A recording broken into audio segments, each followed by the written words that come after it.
तो देखिए बच्चों, मैं आपको कुछ प्रैक्टिकल यूनिट्स बता चुका था, ऑर्डर ऑफ मैग्नीट्यूड बता चुका था पिछली क्लास में, है ना। तो अब हम स्टार्ट कर रहे हैं मेजरमेंट ऑफ लेंथ। तो हम कुछ मेथड सीखेंगे जिससे हम लेंथ का मेजरमेंट कर सकते हैं ना।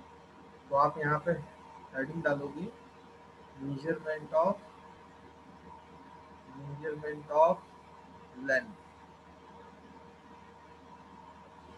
अब बेटा, जब आप लेंथ मेजर करते हो तो उसको दो तरीकों से किया जा सकता है, दो मेथड से किया जा सकता है ना। तो there are two methods for measuring the length. एक कहलाता है डायरेक्ट मेथड और एक कहलाता है इनडायरेक्ट मेथड, है ना। Direct method and indirect method. अब डायरेक्ट मेथड कैसी मेथड होती है बच्चों, जिसमें आप जो भी लेंथ को मेजर कर रहे हो वो दोनों एंड्स को आप रीच करते हो, नाप सकते हो। तो आप दोनों एंड्स पर अप्रोच कर सकते हो। तो हम क्या बोलेंगे कि आप डायरेक्ट मेथड का यूज कर रहे हो, है ना। अभी मैं एग्जांपल्स आपको समझाता हूँ तो आपको समझ में आएगा। डायरेक्ट मेथड का मतलब ये है कि हम मेजरमेंट कब डायरेक्ट मेथड के थ्रू कर सकते हैं, when when we reach, when we can approach. चाहो तो ऐसे लिख लो, we can approach approach both sides, both sides. या फिर आप एंड्स बोल दो, एंड्स ऑफ मेजरमेंट, है ना। तो हम दोनों साइड के या दोनों एंड्स पर पहुंच सकते हो। तो ऐसे मेजरमेंट को हम क्या बोलते हैं बेटा, डायरेक्ट मेथड के थ्रू मेजरमेंट लिया गया है ना। जैसे फॉर एग्जाम्पल से हम समझते हैं। फॉर एग्जाम्पल कि आपको एक रॉड दी गई है बेटा, ये आपके पास एक रॉड है। तो इस रॉड की आपको लेंथ मेजर करनी है। कैसे करोगे, देखो आपको रॉड का ये एंड भी पता है, ये एंड भी पता है। सिंपली आप क्या करोगे, मीटर स्केल उठाओगे, मीटर स्केल, और काउंट करना चालू कर दोगे जीरो से। फिर यहाँ 1, यहाँ पे 2, यहाँ पे 3, यहाँ पे 4। तो आप बोलोगे 4 सेंटीमीटर है ना। अगर मीटर स्केल में सेंटीमीटर्स में है तो आप बोलोगे 4 सेंटीमीटर। तो इस तरीके से आप बहुत आसानी से रॉड की लेंथ जो है बता सकते हो, क्योंकि आप दोनों एंड्स को अप्रोच कर सकते हो और दोनों एंड्स की रीडिंग आपको मिल जाती है। तो ऐसे तरीकों से जब आप किसी भी चीज़ का मेजरमेंट लेते हो तो वो कैसा मेजरमेंट होता है बेटा, वो कैसी मेथड कहलाती है, डायरेक्ट मेथड, है ना। तो आई होप आपको ये पॉइंट जो है वो क्लियर होगा। अब इसमें एक चीज और ध्यान देंगे कि आप कभी भी डायरेक्ट मेजरमेंट करते हैं तो एक इंस्ट्रूमेंट होना चाहिए। बिना इंस्ट्रूमेंट के आप डायरेक्ट मेजरमेंट नहीं कर सकते। जैसे यहाँ पे वो इंस्ट्रूमेंट है मीटर स्केल।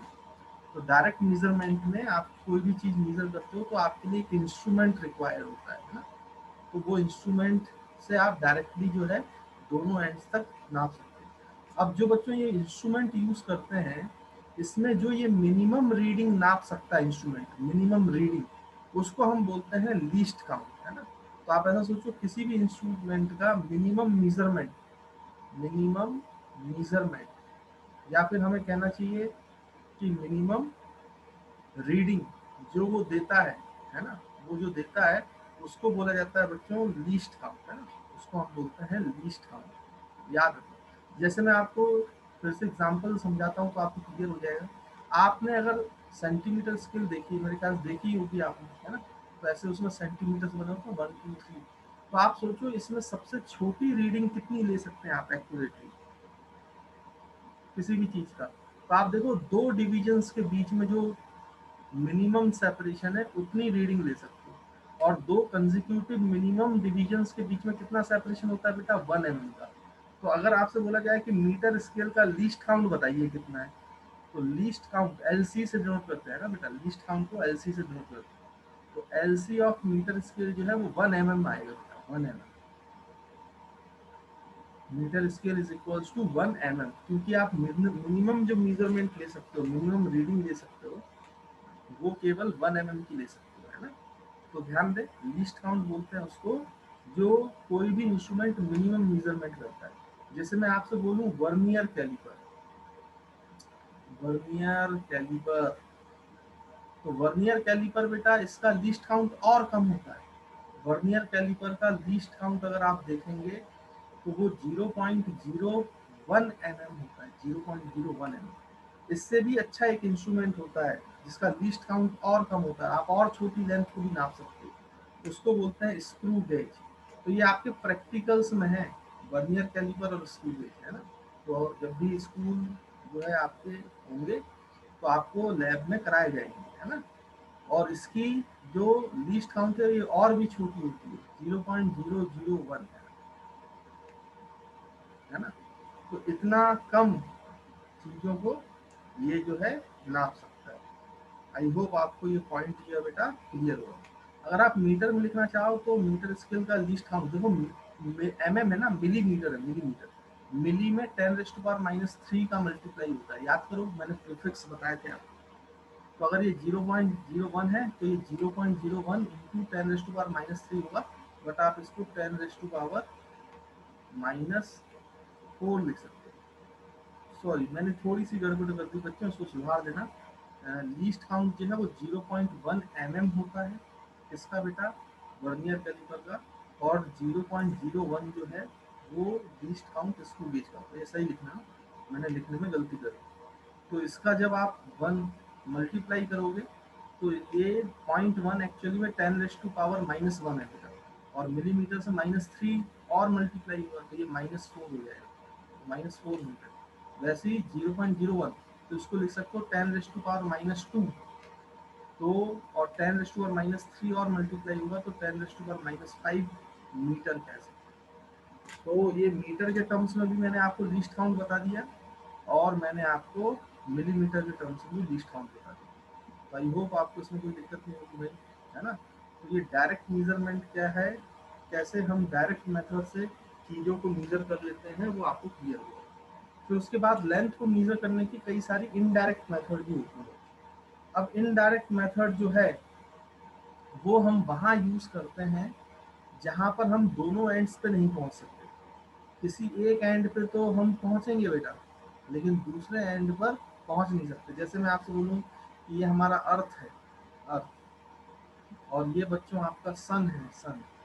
तो अर्थ पे खड़े हो जब, तो आप सन तक डायरेक्टली ऐसा थोड़ी ना कि आप एक मीटर स्केल लगाओगे और सन तक ले जाओगे और फिर मीटर कर लोगे, ऐसा ये पॉसिबल ही नहीं है ना। आप सन पे नहीं जा सकते, सन पे नहीं जा सकते, केवल अर्थ पे रह सकते हो। तो आप एक एंड पे तो हो बट दूसरे एंड पे आप नहीं पहुंच पा रहे हो, तो यहाँ पे आपका डायरेक्ट मेथड काम नहीं करेगा।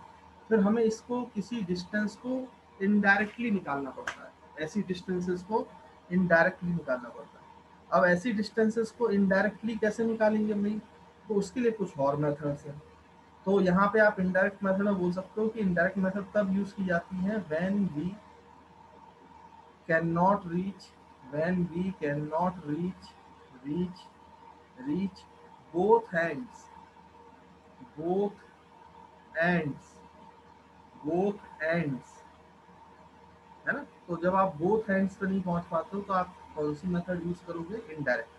और इनडायरेक्ट जो मेथड है उसका पहला जो तरीका है इनडायरेक्टली आप निकाल सकते हो लेंथ, कैसे वो अभी हम सीखेंगे, उसका नाम है पैरेलैक्स मेथड, है ना बेटा। तो अब हम पैरेलैक्स मेथड स्टार्ट करेंगे। पैरेलैक्स मेथड, तो पैरेलैक्स मेथड से आप एस्ट्रोनॉमिकल डिस्टेंसेस, जो यूनिवर्स यूनिवर्स में जो डिस्टेंसेस हैं, सन के बीच में, अर्थ के बीच में, मून के बीच में, वो सब आप पैरेलैक्स मेथड से निकाल सकते हो ना बेटा। तो आप लिख सकते हो कि पैरेलैक्स मेथड जो है वो यूज की जाती है, use for measuring astronomical distances, use for measuring astronomical distances, astronomical distances. I hope बच्चों आपको ये पॉइंट क्लियर होगा, तो इसको आप देख लें। अब हम चालू कर सकते हैं पैरेलैक्स मेथड। तो हम नेक्स्ट स्लाइड से चालू करेंगे। अब देखो बच्चों, आगे बढ़ने से पहले हमें थोड़ा सा एक चीज और समझना पड़ेगा। पैरेलैक्स मेथड स्टार्ट करने से पहले आप एक छोटी सी चीज समझिए, बेसिक मैथ्स का पार्ट है और इसको स्मॉल एंगल अप्रोक्सीमेशन बोलते हैं ना, क्योंकि यहाँ पे जरूरत पड़ रही है तो हम इसको पहले ही सीख लेते हैं ताकि हमें समझने में कोई तकलीफ ना हो। तो आप लिख सकते हैं बेसिक मैथ्स, और बेसिक मैथ्स में जो है यहाँ पे हम थोड़ा सा डिस्कस कर रहे हैं small angle approximation, small angle approximation, approximation. Approximation, है ना। अब ये क्या होता है समझो। देखो बच्चों, होता क्या है कि अगर आप ऐसे देखें, एक राइट एंगल ट्राइंगल दूं और ये एंगल बेटा थीटा हो, तो आप जानते हो कि इसको परपेंडिकुलर बोला जाता है, इसको हाइपोटेन्यूस बोला जाता है, इसको बेस बोला जाता है। तो आप क्या लिखोगे भाई, आप यहाँ पे लिख सकते हो। अगर मैं आपसे बोलूँ कि बेटा साइन थीटा लिखो जरा, कितना लिखोगे, तो आप साइन थीटा बोलोगे कि सर हम लिखते हैं परपेंडिकुलर अपॉन हाइपोटेन्यूस, है ना। और अगर मैं आपसे बोलूँ कि भाई टेन थीटा बोलो, तो टेन थीटा आप बोलोगे परपेंडिकुलर अपॉन बेस। और अगर मैं आपसे कॉस थीटा बोलूँ, तो कॉस थीटा आप बोलते हो बेस अपॉन हाइपोटेन्यूस। ये तो आपको आता ही है, ट्रिग्नोमेट्री आप 10th में पढ़ के आई हो, तो उसमें मेरे ख्याल से कोई बड़ी बात नहीं, ये चीज़ें हमें समझ में आती है। लेकिन अगर सोचो कि ये एंगल छोटा हो जाए बेटा, छोटा हो जाए, छोटा, आप इस एंगल को छोटा करो, छोटा करो, कम करो। देखो अगर आप एंगल कम करोगे तो देखो हाइपोटेन्यूस की लेंथ जो है वो कम हो गई। तो अब पहले देखो, पहले जब हाइपोटेन्यूस ये था, ये ब्लू कलर का था, और बेस ये था, तो बेस से हाइपोटेन्यूस अच्छा खासा बड़ा है, मतलब इन दोनों में अंतर है। लेकिन जैसे ही आपने एंगल छोटा किया, अब ये रेड कलर का हाइपोटेन्यूस हुआ, तो इसकी जो लेंथ है वो कम हो गई, मतलब बेस के क्लोज आ गए। अगर आप इस एंगल को बहुत छोटा कर दोगे बेटा, बहुत छोटा, बहुत छोटा, तो लगभग लगभग आप ये बोल सकते हो कि हाइपोटेन्यूस और ये परपेंडिकुलर हो जाएगा, हाइपोटेन्यूस और बेस लगभग लगभग बराबर हो जाएगा। यानी कि स्मॉल एंगल अप्रोक्सीमेशन ये कहता है, स्मॉल एंगल ये कहता है कि अगर आप बहुत स्मॉल एंगल रखेंगे, very very small angle, small angle है ना, वेरी वेरी स्मॉल एंगल, तो उस केस में आप समझ पा रहे होंगे कि हाइपोटेन्यूस जो है अप्रोक्सीमेटली इक्वल्स टू बेस हो जाता है। स्मॉल एंगल पर जो है आपका हाइपोटेन्यूस लगभग लगभग जो है बेस के बराबर है। तो उस समय पे आप ध्यान से देखो तो बेटा साइन थीटा क्या लिखा जाएगा, साइन थीटा क्या लिखा जाएगा, साइन थीटा लिखा जाएगा परपेंडिकुलर अपॉन हाइपोटेन्यूस, और टेन थीटा लिखा जाएगा परपेंडिकुलर अपॉन बेस। लेकिन हाइपोटेन्यूस और बेस लगभग बराबर है स्मॉल एंगल पर, तो आप यहाँ पे हाइपोटेन्यूस की जगह बेस भी लिख सकते हो। इसका मतलब ये किसके बराबर होगा, ये किसके बराबर होगा, देखो आप अगर इसको परपेंडिकुलर अपॉन बेस लिख सकते हो, तो ये तो टेन थीटा है। यानी कि जब स्मॉल एंगल होता है तो साइन थीटा जो है वो लगभग लगभग टेन थीटा के बराबर ही होता है, मतलब दोनों की वैल्यू सेम होती है बच्चों, दोनों की वैल्यू सेम होती है, याद रखें, दोनों की वैल्यू सेम होती है। अच्छा, अब यहाँ पे एक चीज और है कि जब आपका एंगल बहुत छोटा हो जाएगा, बहुत छोटा, सोचो आप, बहुत छोटा, तो ये आपका परपेंडिकुलर हो गया, ये आपका हाइपोटेन्यूस हो गया, ये बेस हो गया, और ये एंगल थीटा हो गया, और theta is very very small, जैसा कि हम देख रहे हैं, उसी के लिए पढ़ रहे हैं। तो थीटा अगर बहुत छोटा हो गया, तो हाइपोटेन्यूस और बेस लगभग लगभग बराबर ही तो है। तो देखो ये तो रेडियस के बराबर है यार, आर के बराबर है, आर के बराबर, और यहाँ पे जो परपेंडिकुलर है वो आर्क लेंथ के बराबर है। तो हमने थीटा का फॉर्मूला देखा था बेटा, थीटा का फॉर्मूला होता था आर्क लेंथ अपॉन रेडियस। तो यहाँ पे आर्क लेंथ जैसा कौन है, परपेंडिकुलर है, और आपका रेडियस की जगह क्या है, या तो हाइपोटेन्यूस लिख दो, या तो आप बेस क्या लिख दो बेटा, बेस लिख दो, उससे कोई फर्क नहीं पड़ता।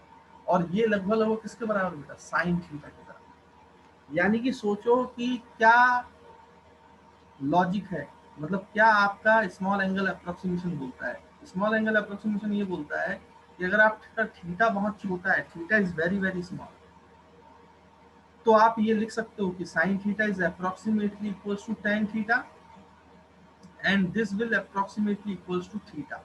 साइन थीटा को थीटा भी लिखा जा सकता है, साइन थीटा को थीटा भी लिखा जा सकता है जब एंगल बहुत छोटा हो, theta is very very small. ये बात आप याद रखिएगा, है ना, इसको भूलने वाली बात नहीं, ठीक है। तो ध्यान रखना आप इसको, है ना। यानी कि आपको इतना पता होना चाहिए कि अगर थीटा जो है, एंगल जो है, किसी कंडीशन में बहुत छोटा हो। अच्छा आप सोचो कि ये थीटा कब छोटा होगा बेटा, अगर मैं आपसे बोलूं कि theta is very very small, तो थीटा छोटा कब होगा, आप खुद सोचो। अगर आप ध्यान से देखो तो अगर ये आर्क लेंथ एल है और ये रेडियस है आर, देखो, तो अगर रेडियस आर जो है वो एल से बहुत बड़ा है, बड़ा है, देखो यहाँ पे दिख रहा है, कि R is greater than length, arc length. अगर रेडियस आर्क लेंथ से बहुत बड़ा हो जाएगा तो ऑब्वियस सी बात है theta is very very small, यानी थीटा स्मॉल होने की एक और कंडीशन है, ये जो डिस्टेंस है या रेडियस है जो भी आप बोलो वो ग्रेटर देन लेंथ है, ग्रेटर देन लेंथ, तब ऐसा आप कर सकते हो। तो आप क्या है कि कोई भी स्ट्रेट लाइन को आर्क लेंथ मान सकते हो और theta is equals to arc length upon radius वाला फॉर्मूला अप्लाई कर सकते हो, कोई दिक्कत की बात नहीं है ना। लेकिन ये फॉर्मूला जो है वो आपको रेडियंस में आंसर देगा। तो अगर मैं कई बार बच्चों से पूछता हूँ कि बच्चों बताओ ये स्मॉल एंगल का मतलब कितना स्मॉल, तो 2-4 डिग्री तक बेटा चल जाता है, 2-4 डिग्री तक आप जो है यूज कर सकते हो। तो कई बार बच्चे बोलते हैं कि sir sine half degree, sine अगर हाफ डिग्री है, half degree, sine of half degree है ना, एक 1 डिग्री भी नहीं है, हाफ डिग्री, तो क्या ये छोटा एंगल है? तो मैं बोलता हूँ यस। तो बच्चे बोलते हैं सर साइन हाफ डिग्री अगर वेरी वेरी स्मॉल है, हाफ डिग्री, तो साइन थीटा थीटा के बराबर होगा, थीटा यहाँ पे हाफ डिग्री है, तो इसका मतलब इसका आंसर हाफ डिग्री है। लेकिन बेटा अगर आप ऐसे लिखोगे तो गलत हो जाएगा। जैसे कई बार बोलते हैं कि sir sine 2 degree, sine 2 degree, तो बच्चे बोलते हैं सर साइन 2 डिग्री, तो भाई क्या हो जाएगा, 2 डिग्री बहुत छोटा एंगल है, तो साइन 2 डिग्री 2 के बराबर हो जाएगा। लेकिन बेटा ये चीजें गलत है, ये ऐसे काम नहीं करता, क्योंकि आपको पता होगा, आपने देखा होगा ट्रिग्नोमेट्री में पिछले साल कि साइन की वैल्यू कभी भी 1 से बड़ी नहीं होती, तो ये सही तो हो ही नहीं सकता, ये गलत है। तो फिर बच्चे पूछेंगे कि सर यहाँ पे आपने साइन थीटा को थीटा तो लिखा है, लेकिन बेटा ये थीटा लिखा जरूर है लेकिन ये थीटा रेडियन में है, ध्यान रखना, रेडियन में होता है, रेडियन, डिग्रीज में नहीं है। यानी कि जब मैं sine theta equals to theta लिख रहा हूँ तो थीटा जो है वो रेडियन में लेना पड़ेगा, रेडियंस में। और आपको पता है जब आप साइन 2 डिग्री लिख रहे हैं बेटा, तो रेडियंस में लिखेंगे तो डिग्री को रेडियन में कैसे कन्वर्ट करते हैं आपको पता है। तो डिग्रीज को अगर आपको रेडियन में कन्वर्ट करना है भाई, तो आप किसका मल्टीप्लाई कर दो बच्चों, है ना। यहाँ पे हम 2 डिग्री, तो यहाँ पे रेडियन में कन्वर्ट करना है, तो पाई/180 का क्या कर रहे हैं, पाई/180 का मल्टीप्लाई कर दो, तो ये किस में कन्वर्ट हो जाएगा, वैल्यू में। अब आप इसको सॉल्व करोगे आपको आंसर मिल जाएगा। तो साइन 2 डिग्री की वैल्यू आप ऐसे निकाल सकते हो स्मॉल एंगल से, मतलब 2-4-5 डिग्री तक आप ये लगा सकते हो, इसमें कोई दिक्कत नहीं। दूसरा आप ध्यान से देखो कॉस थीटा, लेकिन जब theta is very very small है या फिर आर जो है वो very very greater than L है, ऐसी कंडीशन मिल जाए। अच्छा ये पहली कंडीशन है। दूसरी इसको ऐसे भी लिख सकते हैं, अगर एल को नीचे ले आओ तो आर बाई एल का ratio is very very greater than 1। तो अगर आर बाई एल जो है, आर की जगह कोई डिस्टेंस भी हो सकती है, एल की जगह कुछ भी हो सकता है, लेकिन आर अगर एल, आर बाई एल का रेशियो ग्रेटर देन 1 है तो आप स्मॉल एंगल अप्रोक्सीमेशन यूज कर सकते हैं। और उस केस में जो है आप साइन थीटा जो है लगभग लगभग अप्रोक्सीमेटली इक्वल टू थीटा, लेकिन थीटा याद रहे रेडियंस में होगा, या फिर approximately equal to tan theta निकाल लो। तो ये सारी चीजें आप जहाँ यूज करना है आप अप्लाई कर सकते हो स्मॉल एंगल के लिए। वैसे ही जब आप स्मॉल एंगल की बात कर रहे हैं तो यहाँ पे कॉस थीटा पे भी हमारा नजर जाना चाहिए। तो देखो कॉस थीटा जो किसके बराबर हो जाएगा, देखो बेटा यहाँ पे आपका कॉस थीटा बेस और हाइपोटेन्यूस, क्योंकि स्मॉल एंगल है तो बेस और हाइपोटेन्यूस तो सेम है, तो ये दोनों कैंसिल आउट हो जाएंगे, तो ये 1 बचेगा। तो cos theta will approximately become equals to 1 1 1। तो कॉस थीटा की वैल्यू स्मॉल एंगल में ये होती है 1, और साइन थीटा टेन थीटा की वैल्यूज बराबर होती है और वो थीटा के ही बराबर होती है जो आर्क लेंथ अपॉन रेडियस से निकालते हैं। आई होप आपको स्मॉल एंगल अप्रोक्सीमेशन जो है वो क्लियर होगा, और आपको कैसे उपयोग करना है ये भी आपको क्लियर होगा, है ना। इसको नोट कर लीजिए फिर आगे बढ़ते हैं।